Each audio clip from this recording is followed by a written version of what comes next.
बिस्मिल्लाहिर्रहमानिर्रहीम जी, आपका होस्ट मीर आसिम एक बार फिर आपके साथ। आज हम अपने एक नए मेहमान के साथ हैं, मलिक ताहिर सुलेमान साहब। टेक्सला की मुख्तलिफ़ शख्सियात जिनसे मैं मिलना चाह रहा था, तारीख़ के हवाले से, फ़ारसी मज़हब के हवाले से मैंने जानने की कोशिश की। आज जब हम इनके पास आए हैं तो मेरे लिए भी एक हैरत की इंतहा नहीं रही कि जब इन्होंने कॉइन्स के मतलब बताया कि कई हज़ार साल कबल के पास कॉइन्स है। जो ताहिर सुलेमान साहब ऐसी शख्सियत भी हैं कि जिन्हें मुख्तलिफ टीवी प्रोग्राम में भी देखा और सुना जाता है। जी ताहिर साहब, सर आपका बहुत शुक्रिया। सर बताएं जी अपनी तारीख जो आपने इकट्ठी की है उसके हवाले से थोड़ा सा प्लीज़। बेसिकली मैं तो एक बिजनेसमैन हूँ और ये बचपन से मुझे शौक़ था कॉइन्स इकट्ठे करने का। 40 साल से मैं इकट्ठे कर रहा हूँ और कॉइन्स इकट्ठे करते करते मैं तारीख़ का मताला, फिर उन बादशाहों का, उन मज़ाहब का मताला और उन लोगों का कल्चर, उन लोगों का एक दूसरे के अंदर इन्फ्लुएंस उनका कितना है।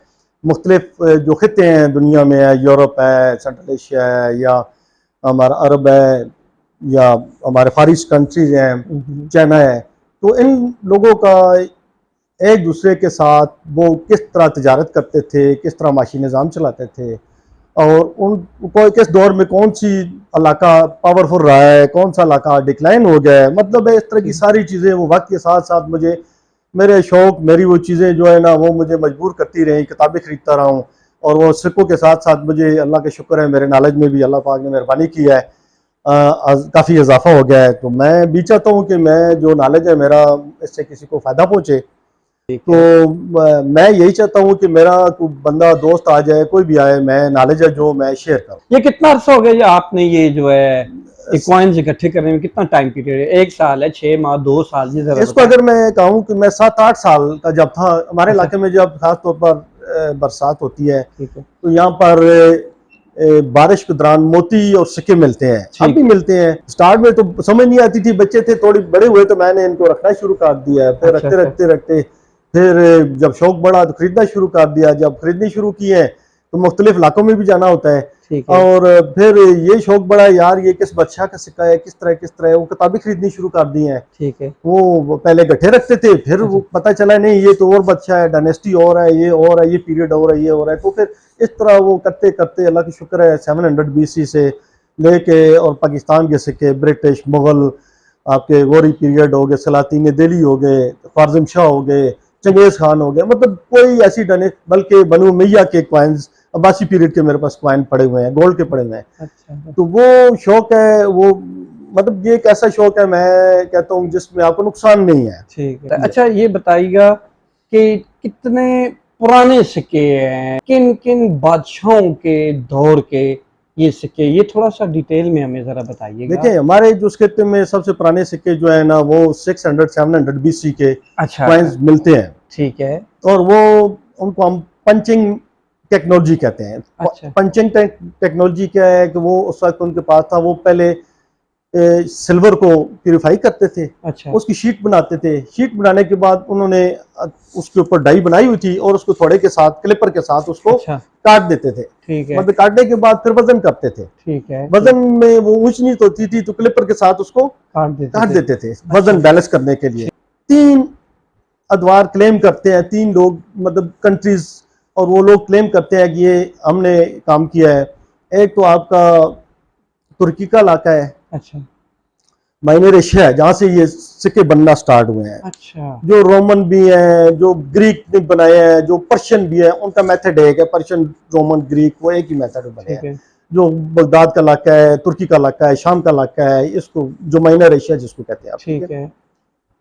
दूसरे जो सिक्के हैं वो, अच्छा, उनकी जो डाई स्ट्राइकिंग टेक्नोलॉजी थी उनकी। अच्छा। यानी कि डाई के अंदर वो मेटल डालते थे, ऊपर वो फिर स्ट्राइक करते थे तो और वो पंच हो जाता। ठीक हो गया, ठीक हो गया। ये टेक्नोलॉजी और पंचिंग टेक्नोलॉजी दोनों डिफरेंट हो गए। ठीक हो गया। अब इसके बाद चाइना है, वो भी यही क्लेम करते हैं, 700 BC, 600 BC वो क्लेम करते हैं। टेक्सला को थोड़ा हमें पीछे रखा हुआ है उन्होंने। बहरहाल कोई इसकी कोई इतना फिक्र नहीं है उस चीज की। अच्छा। तो वो उनका जो है ना कास्टिंग के मिलते हैं। अच्छा। और उनके सिक्कों की तरतीब, उनकी चीजें डिफरेंट है, बल्कि इवन के उनके सिक्के इतने बड़े बड़े हैं कि आपको पता चलता है ये चाकू है। अच्छा, या उस तरह है, इस तरह के, यानी कि उस दौर के कुछ उनके होंगे, म्यार होंगे अपने अपने, यानी कि ये 3 इलाके जो सिक्के क्लेम करते हैं, कॉइन नुमिस्मेटिक, हमने सबसे पहले मेटल के बनाए, तो वो उनकी टेक्नोलॉजी डिफरेंट है, उनके वेट डिफरेंट है, यानी कि ये अपना इंडिजीनियस किस्म का उनका काम था, एक जिसको कहते हैं कि अपना एक जाती काम था। ठीक हो गया। तो ये नहीं क्लेम कर सकते कि एक दूसरे के साथ उन्होंने कोई इस तरह की, हाँ बाज के अदवार में ये एक दूसरे के साथ मर्ज हो गया सारा। कितने सिक्के हैं पर्शियन जो जितना टाइम पीरियड गुजरा है? पहले तो मैं आपको ये बता दूं कि पर्शियन 3 अदवार गुजरे हैं पर्शियन। अच्छा, जो हमारे इलाके में जिनका असर रसूख रहा है। अच्छा, ये टेक्सला की बात हो रही है। टेक्सला की बात है, मैं फिर अपने खिते की बात जी ठीक। तो पर्शिया के एक दौर अखमीनी दौर कहलाता है, उसमें 334 में डिक्लाइन हुआ जब अलेक्जेंडर ने इन तमाम इलाकों को फतह कर लिया। ठीक है, यानी कि उसको हम पर्शियन दौर कहते हैं, पर्शियन दौर। साइरस जिसमें है, दारा अवल, दारा टू, दारस, उसको दारस भी कहते हैं। ठीक हो गया। ठीक है। यानी जरदश्त जो मजहब था, जो बंदा जरदश्त था, वो बेसिकली पैदा हुआ है अफगानिस्तान में। ठीक है। और वो साइरस या इन बच्चों के तरफ चला गया, उनको समझाया कि आप जो पहले मुख्तलिफ बुतों की पूजा करते थे, आर्यन लोग या हिंदू मत के साथ मिलता जुलता इनका मजहब था। उसने फर्स्ट टाइम इनको बताया कि ये तो आप एक खुदा वाहिद की, अल्लाह वाहिद की आप इबादत करें। सेकंड, इनका जो डायनेस्टी चलती है, वो पीरियड चलता है पार्थियन, उसको हम पार्थियन कहते हैं। अच्छा, पहला पर्शियन आ गया, दूसरा पार्थियन आ गया। ठीक है, ये डिफरेंट डायनेस्टी है, वो डायनेस्टी खत्म होगी आपकी जो है ना 24 से स्टार्ट होती है और इस तरह 200 को इस तरह एडी में जाके ये खत्म हो जाती है। ठीक है। थर्ड जो डायनेस्टी स्टार्ट होती है, जो पीरियड, उसको हम शासन कहते हैं। अच्छा, सासानी। ठीक है। सिस्तान का इलाका तो आपने सुना होगा, बलूचिस्तान, सिस्तान, ये सारे इलाके हैं। ठीक है। यानी ये तीसरी डायनेस्टी जो थी, इसको ये डिक्लाइन हुई है, इस्लाम ने इसको खत्म किया, आके खत्म किया है। यानी कि 3 डायनेस्टीज के ऊपर 3 अदवार इनके गुजरे हैं। पहला पर्शियन, सेकंड पार्थियन। ये पार्थियन कहाँ से आए थे? ये पार्थियन भी यही के थे, इसी को हम डिफरेंट एक लैंग्वेज है, लैंग्वेज यूज होती है मुख्तलिफ टाइम में जो इनको डिफरेंट इलाकों के लिहाज से, लोगों के नामों के लिहाज से वो फिर जो है पीरियड, पहले एक पर्शियन को करते हैं, फिर पार्थियन को करते हैं, और तीसरा सासानी को सासानी लेकिन ये है सारे फारस के। जी, सारे फारस के हैं। फारस के सासानी में आपको जो लास्ट अभी आप ये शाहपुर आपके ठीक है म्यूजियम के साथ है, शाहपुर। अच्छा, शाहपुर सिंध में भी है, शाहपुर पंजाब में भी है, शाहपुर के नाम के बहुत ज्यादा इलाके हैं। ठीक है। वो बदशाह गुजरे थे बेसिकली। अच्छा, कबल इस्लाम से कबल वो गुजरे हैं। ठीक है। शाहपुर 1, शाहपुर 2, शाहपुर 3, वो 3 उनके, और सोने के सिक्के भी उनके मिलते हैं यहाँ से। और इस तरह ईरान का क्योंकि काफी असर रहा है। अच्छा, यहाँ क्योंकि एक तो बॉर्डर लगता था। ठीक है। और वो फिर और जो कहते हैं कि टेक्सला उनकी जेर तसल्लुत था, वो क्या थोड़ा कुछ अखबार में तो एक आप सुबह रहा है, लेकिन उस तरह मुकम्मल उनके जेर तसल्लुत नहीं रहा था। अच्छा, वो खुद मुख्तार था। ठीक है। लेकिन वो कुछ ना कुछ उनको, क्योंकि वो एक पावर थी, उसको वो कुछ ना कुछ ईरान को अपने उससे जिजिया देते थे, खुराक जो भी था वो टैक्स देते थे। नई सिविलाइजेशन आती है, नए लोग आते हैं, या वो उनका वो अपने साथ मजहब को भी लेके आते हैं। उसकी छोटी सी मिसाल मैं आपको देता हूँ। क्रिश्चियन जो है खिते में आए, कितना अर्सा 100-150 साल उन्होंने हुकूमत की ना। आप देखें टेक्सला के अंदर कितने चर्च हैं। ठीक है। इस तरह वो जब लोग आए तो अपने साथ अपने लोग भी लेके आते थे। इतने ज्यादा नहीं आते थे, लेकिन उनके असरात, ट्रेडिंग होती थी, वो चीजें होती थी। जो ट्रेडर्स आते थे उनको इबादत के लिए जगह भी चाहिए होती है, और वो जगह के अलावा वो अपना असर रसूख रखने के लिए भी अपनी वो चीजें रखते थे, ताकि हमारी बाद में असरात रहे, ये चीज जो है ना हमारी, ताकि कदम मजबूत रहे। जो जरतश मजहब है, एक बात आपको बताऊं, जो मजहब जिनको सरकारी तफज असर रहा है, अच्छा, उन्होंने सरकारी तफज के दौरान तो काफी फ्लरिश हुए, काफी फैले, जल्दी तेजी से फैलते गए। ठीक है। जैसे ही सरकार ने उनके ऊपर से हाथ उठा लिया है, या वो डिक्लाइन हो गए, ठीक है, या वो शिकस्त खा गए, और फिर हमारे इलाके से वो गए नहीं है। ये ब्रिटिश दौर तक तो आपके रावलपिंडी में इलाकों में वो रहे हैं। मेजॉरिटी वहां से जो पैसेबल लोग थे, जो चुले लोग थे, वो बाकी इलाकों में आ गए। ठीक है। हिंदुस्तान में आ गए, वो इधर गुजरात में चले गए, और अभी अभी आपके कराची में बहुत ज्यादा है। ठीक है।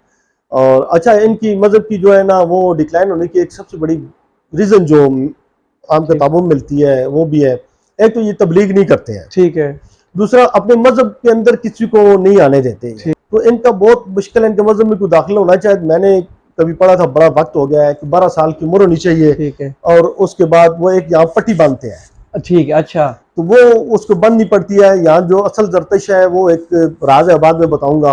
वो किसी को भी, मैं ताजिकिस्तान में था, एक जरतश के साथ मेरी बहस हो गई। अच्छा अच्छा। तो वो मतलब जब मैंने उसको कहा वो मुझे निशान दिखाओ, उसने नहीं दिखाया मुझे। अच्छा, कि मैं तुम्हें पहचान लूँ तो जरतश हो भी या नहीं। देखें, भाई और बहन का कुछ इस तरह, मैं इनके मजहब में पढ़ा नहीं है, मैं तो अपनी तरफ से बात नहीं करूंगा। ठीक है। हाँ, ये है कि ये साफ सुथरे लोग हैं। अच्छा, तालीम इनमें फर्ज है, यानी कि तालीम को बहुत अहमियत देते हैं। ठीक है, बड़े नफीस लोग हैं।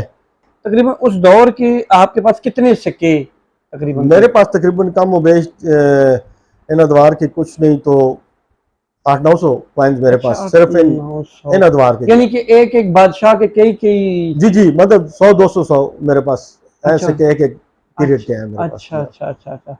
तो बाकी जो है, यानी कि आप बता रहे टीपू सुल्तान के, बाकी देखिए बाकी तो मेरे पास आप ग्रीक के पड़े हुए हैं, मेरे पास सेथियन पीरियड के पड़े हुए हैं, मेरे पास कुशान के पड़े हुए हैं, मेरे पास कुछ टोटली आपके पास अभी कितने कॉइन्स भी हैं? मेरे पास अभी जो मैंने जिनको स्टडी करके लगाया है तकरीबन 5-5.5 हज़ार लगाया है। अच्छा। वैसे कॉइन मेरे पास 10-10.5 हज़ार से ज्यादा कॉइन है जो जब मुझे मौका मिलता है मैं काम, क्योंकि उसमें पूरी रिसर्च होती है। अच्छा। हो सकता है 2-4 कॉइन्स के लिए मुझे 20 किताबें पढ़नी पड़ जाए। अच्छा। कंप्यूटर यूज करना पड़ जाए, विकिपीडिया यूज करूँ, गूगल यूज करूँ।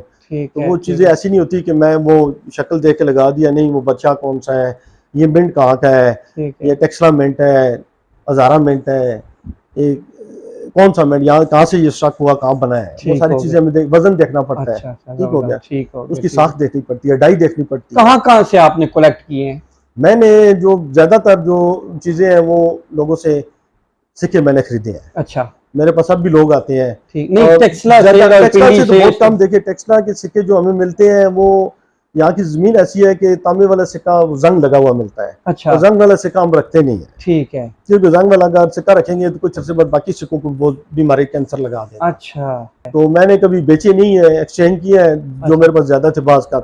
अच्छा। तो अल्लाह के शुक्र है कि सारे अदवार मेरे पास है। अच्छा। देखिए कॉपी पेस्ट करना या कोई चीज उठा के इधर से उधर कर लेना ये कोई बड़ी बात नहीं है। ठीक है, ये चीटिंग होती है ना। ठीक है। आप अगर जेन्युइन है तो आप वो लोग सामने आए जो जेन्युइन है। ठीक है। चाहे वो कुछ भी कर रहे हैं, वो छोटा सा काम कर रहे हैं बेशक, सही है, उनको सामने आप लाएं। ठीक है। वो लोग सामने आए, वो कंट्रीब्यूट करें इस टेक्सला को, मतलब उन लोगों को एक्नॉलेज करें जिन्होंने टेक्सला के लिए काम किया है, बच्चों को इनकरेज करें कि अपनी तारीख बताएं। ठीक है। मैं तो भी इंशाल्लाह ताला आपका तावन रहा तो मैं बच्चों को स्कूल के अंदर ये एग्जीबिशन करवाऊंगा ताकि न्यूमेस्टोमैटिक का इल्म जो है ना मैं बच्चों को दे सकूं। तो मैं अपना 40 साल का तजर्बा है। ठीक है। तो मैं कि कोई बंदा मुझसे शेयर करना चाहे, क्वाइंस का नॉलेज शेयर करना चाहे, वो अभी भी लोग मुझे व्हाट्सएप पे भेजते हैं, मैं उनको बता देता हूँ ये फलाना ये आपके रखने का है, नहीं रखने का है, इसकी बात का मैं कीमत भी बता देता हूँ। अच्छा। आप मार्केट में इसकी ये कीमत होनी चाहिए। और जो आपके पास ये 10,000 के करीब सिक्के और हजारों साल पहले के सिक्के की कीमत तो नहीं आपको बता सकता हूँ, लेकिन कुछ कॉइन मैंने मेरे पास ऐसे हैं जो इंटरनेशनल ऑक्शन सेंटर में $5,000 $10,000 तक भी लगे हुए हैं। अच्छा, यो आपके पास मौजूद है, एक्सट्रीमली रेयर है। अच्छा। जो कम मिकदार में, वो चीज हमारे यहाँ न्यूमेस्टोमैटिक में होती है जो बहुत कम मिकदार में छपाई हो या जिनकी प्रिंटिंग हो या जो बहुत कम मिकदार में हो। ठीक है। वो हमारे यहाँ वो बहुत ज्यादा उनकी कीमत होती है। अच्छा, वो कॉस्टली होते हैं ज्यादा, या यादगारी सिक्के जो होते हैं बाज का। ठीक है। अच्छा। तो स्टाइल उनका चेंज हो, वजन चेंज हो, तो उस तरह वो मेरे पास काफी कॉइन्स वो भी हैं। अच्छा, वक्त के साथ साथ वो किताबों तो में कभी ज़हन में नहीं आता यार ये तो बड़े कॉस्टली भी हैं, चले 1-2-4 बेच दें जरा थोड़े से। नहीं, इस तरह नहीं, मुझे कोई, अल्लाह की शुक्र है मैं एक बिजनेसमैन हूँ। ठीक है। मुझे इन चीज़ों की जरूरत नहीं है कि मैं ये मेरा अपना है कि मैं, अल्लाह का शुक्र जो मेरे ज़हन में है, म्यूजियम बनाने का मेरा इरादा है। अच्छा। जी हाँ, और मैं उस पर काम भी कर रहा हूँ। अल्लाह ने मुझे हिम्मत दी, अल्लाह ने मुझे वसाइल दिए, तो बेचने के लिए कभी सोचा नहीं है, रखने के लिए। और ये क्या है सर, ये वाली चीज? ये बेसिकली ये एक खेल है, बच्चे खेलते हैं, दरमियान में आग लगा के। ये भी पर्शिया का है। अच्छा। ईरानी कल्चर है। अच्छा, ईरानी कल्चर है। ये मेरे पास टूटा हुआ है। अच्छा। और मैंने ये पेशावर से खरीदा है, अफगानी से खरीदा है। ठीक है। और वो ये मुख्तलिफ पीसेस में टूटा हुआ है, आप देखेंगे बीच में जुड़ा हुआ है, दरमियान में इसके अंदर गिल्लू लगा के मैंने जोड़ा हुआ है। अच्छा। तो ये बच्चे आग जला के इर्द गिर्द वो खेल रहे हैं। ठीक है जी, मलिक ताहिर सुलेमान साहब, सर आपसे इंशाल्लाह आइंदा भी बहुत जल्द एक और नशिस्त होगी इंशाल्लाह। बहुत शुक्रिया जी। इंशाल्लाह।